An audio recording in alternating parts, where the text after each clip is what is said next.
স্বাগত সবাইকে, আপনারা দেখছেন বাংলা ভয়েস। আওয়ামী লীগ দেশের এই পরিস্থিতি চুপ করে বসে থাকতে পারে না। শেখ হাসিনা আমাদের নেত্রী গোপালগঞ্জের ঘটনার পর তিনি মাস রেজিস্ট্যান্সের ডাক দিয়েছেন। আমাদের ছাত্রলীগ হরতালের ডাক দিয়েছে, মানববন্ধন, কালো ব্যাজ ধারণ কর্মসূচি দিয়েছে এবং চূড়ান্ত লক্ষ্য, চূড়ান্ত পরিস্থিতি, চূড়ান্ত আন্দোলন আমরা লং মার্চ টু যমুনা এই কর্মসূচির প্রস্তুতি চলছে। এটাই হচ্ছে আমাদের চলমান এজেন্ডা। হ্যাঁ, বুঝতে পারছি। আজকে যে বাংলাদেশের যে অবস্থা আপনি নিশ্চয় ফলো করতেছেন, কি বলবেন এই অবস্থাকে? বাংলাদেশের মানুষের মাঝে বিভিন্ন ঘটনা যেভাবে বিক্ষোভ সঞ্চারিত হয়েছে তা এক কথায় আতঙ্কজনক, উদ্বেগজনক। গোপালগঞ্জে নিজস্ব জনগণ এবং রাজনৈতিক কর্মীদের উপর সেনাবাহিনীর নির্বিচার পরিদর্শন গোটা জাতিকে হতবাক করে দিয়েছে। এদিকে বিমান বাহিনী জেট ফাইটার বিধ্বস্ত হয়ে মাইলস্টোন স্কুল এবং কলেজে যে ট্র্যাজেডি সৃষ্টি করেছে, এখানে যারা নিহত আহত এর বেশিরভাগই অবুঝ পড়ুয়া শিশুরা। এই মৃত্যুর হার প্রতিদিনই বাড়ছে।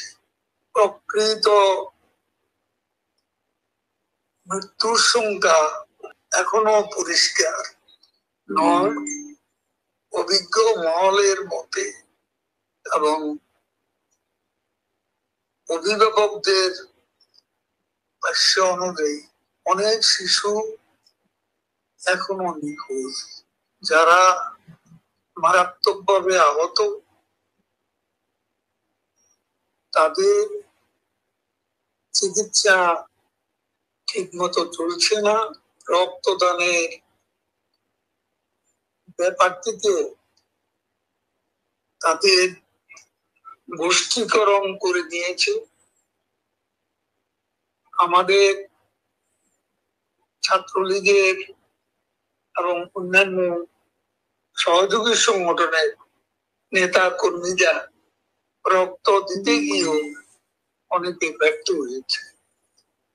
এটা অত্যন্ত দুর্ভাগ্যজনক। আজকে যে burn unit, Sheikh Hasina burn unit Dhaka medical কলেজে একটা আধুনিক চিকিৎসা ব্যবস্থা বার্ন দিয়েছে। সেখানকার সবকিছু ডাক্তারদের জেলে পাঠিয়ে ডাক্তারদের ট্রান্সফার করে সে বার্ন ইউনিটের স্বাভাবিক কার্যক্রম ব্যাহত করা হয়েছে। আজকে দেশের চিকিৎসা ব্যবস্থাটাই ভেঙে পড়েছে। এই অবস্থায় আজ সচিবালয়েও বিক্ষোভ হচ্ছে, মানুষের মনে খুব অসন্তোষ,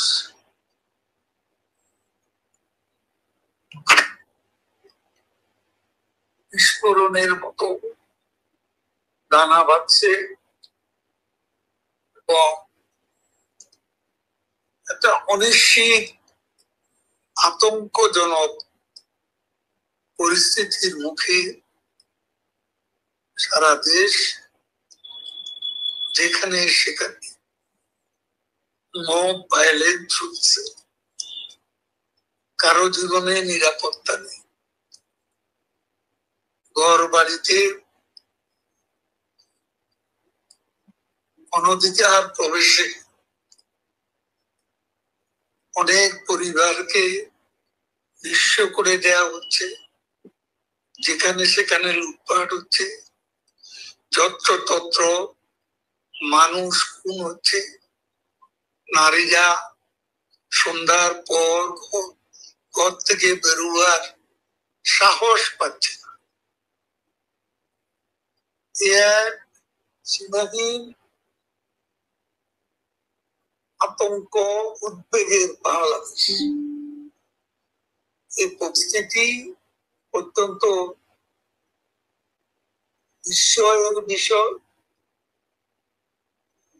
এই পরিস্থিতি জনগণ এবং এদিকে দেশের ছাত্র সমাজ আজকে ফুঁসে ওঠার উপক্রম হয়েছে। এই যে আপনারা যখন ক্ষমতায় ছিলেন, তখন যখন আপনাদের বিরুদ্ধে যে আন্দোলন হতো, ছাত্ররা আন্দোলন করতো, আপনারা বলতেন পেছনে বিএনপি জামাত জড়িত। ঠিক আজকে কিন্তু তারা এই কথাটাই বলা শুরু করেছে যে এই পেছনে আওয়ামী লীগ জড়িত।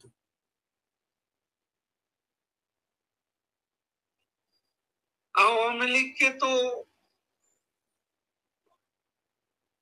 তারা কোথাও দাঁড়াতেই দিচ্ছে। আওয়ামী লীগ পরিচয়ের লোকেরা রক্ত পর্যন্ত দিতে পারছে। প্রতিনিয়তই ঢাকা সিটি সহ সারা বাংলাদেশে একটা মব ভায়োলেন্স, মবক্রেসি কায়েম করা হয়েছে। ইউনুসের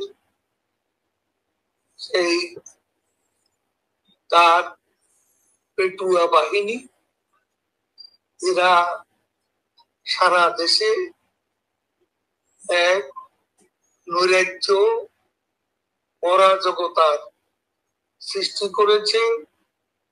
আওয়ামী লীগের নেতা কর্মীরা আজকে দলের যে কর্মসূচি, সেই কর্মসূচি তারা পালন করছে শান্তিপূর্ণ, কোন প্রকার অশান্তির সৃষ্টি করে আওয়ামী লীগ আন্দোলন করছে না। তবে আওয়ামী লীগ দেশের এই পরিস্থিতি চুপ করে বসে থাকতে পারে না। শেখ হাসিনা আমাদের নেত্রী গোপালগঞ্জের ঘটনার পর তিনি মাস রেজিস্ট্যান্সের ডাক দিয়েছেন। আমাদের ছাত্রলীগ হরতালের ডাক দিয়েছে, মানববন্ধন, কালো ব্যাজ ধারণ কর্মসূচি দিয়েছে এবং চূড়ান্ত লক্ষ্য, চূড়ান্ত পরিস্থিতি, চূড়ান্ত আন্দোলন আমরা লং মার্চ টু যমুনা, এই কর্মসূচির প্রস্তুতি চলছে। এটাই হচ্ছে আমাদের চলমান এজেন্ডা। তো আপনি বলতে যাচ্ছেন এই যে ছাত্রদের যে আন্দোলন চলছে, এটার পিছনে আপনাদের কোনো ভূমিকা নাই? না, আমরা ভূমিকা রাখবো কেন? ছাত্র সমাজ আজকে পরপরটি ঘটনা এবং বিশেষ করে উত্তরার ঘটনা সারা দেশের ছাত্র সমাজকে বিক্ষুব্ধ করেছে। এই বিক্ষোভ থেকে একটা বিস্ফোরণ হওয়ার সম্ভাবনা উড়িয়ে দেওয়া যায়। ওই স্কুলে গিয়ে দুজন উপদেষ্টা অবরুদ্ধ হয়ে পড়েছিল। ছাত্রদের যে আন্দোলনের যৌক্তিক দাবির সাথে আমরা সহমত পোষণ। স্কুলে গিয়ে দুজন উপদেষ্টা আটকা পড়েছিলেন, অবরুদ্ধ হয়ে গিয়েছিলেন, প্রেস সচিব সহ তাদের পদত্যাগ দাবি করা হয়েছে, কিন্তু সরকার সচিবালয়ে বল প্রয়োগ করেছে এবং শিক্ষা সচিবকে সম্ভবত তার পদ থেকে সরিয়ে দিয়েছে। উপদেষ্টা বিষয়টা তাই এড়িয়ে গিয়েছে তারা। এই স্টাইল গুলো কি আপনাদের স্টাইল? এই যে আন্দোলনকে দমন করার জন্য যে নিপীড়ন চলছে, যেটা এগুলা কি আপনাদের? নিপীড়ন তো এটা প্রতিদিনই চলছে। দমন নিপীড়ন চলছে। আজকে ব্যর্থ সরকার তাদের ব্যর্থতার দায় থেকে নিজেদের সরাতে দমন নিপীড়নের পথ বেছে নিয়েছে, এটাই আমরা লক্ষ্য করছি। মানে এই আন্দোলনটাকে আপনার স্বতঃস্ফূর্ত আন্দোলন বলছেন? আপনাদের কোনো ইন্ধন ছাড়াই ছাত্ররা স্বতঃস্ফূর্ত ভাবে আন্দোলনটা গড়ে তুলেছে, এটাই বলতে চাচ্ছেন আপনি? আমরা কোনো ইন্ধন দিই, আমরা তাদের যৌক্তিক দাবিগুলো সমর্থন করি। আজকে একটা স্লোগান আমরা শুনেছি, 1 বছর যায় না এই সরকারের, স্লোগানটা ছিল 1 2 3 4 ইউনূসের পদত্যাগ, ইউনূস তুই গদি ছাড়। এত তাড়াতাড়ি এই স্লোগানটা? আমাদের দাবি ইউনূস গদি ছাড়, এই দাবি তো আমরা শুরু থেকে করে আসছি। এই দাবির সাথে তো আমরা সহমত পোষণ। ব্যর্থ সরকার পদত্যাগ করাই তো সম্ভব। ঠিক আছে, থ্যাংক ইউ ওবায়দুল কাদের ভাই, আপনি ভালো থাকবেন। Thank you. ভিডিওটি পুরো দেখার জন্য আপনাকে ধন্যবাদ। চ্যানেলটি সাবস্ক্রাইব ও লাইক, কমেন্টস, শেয়ার করে পাশে থাকুন।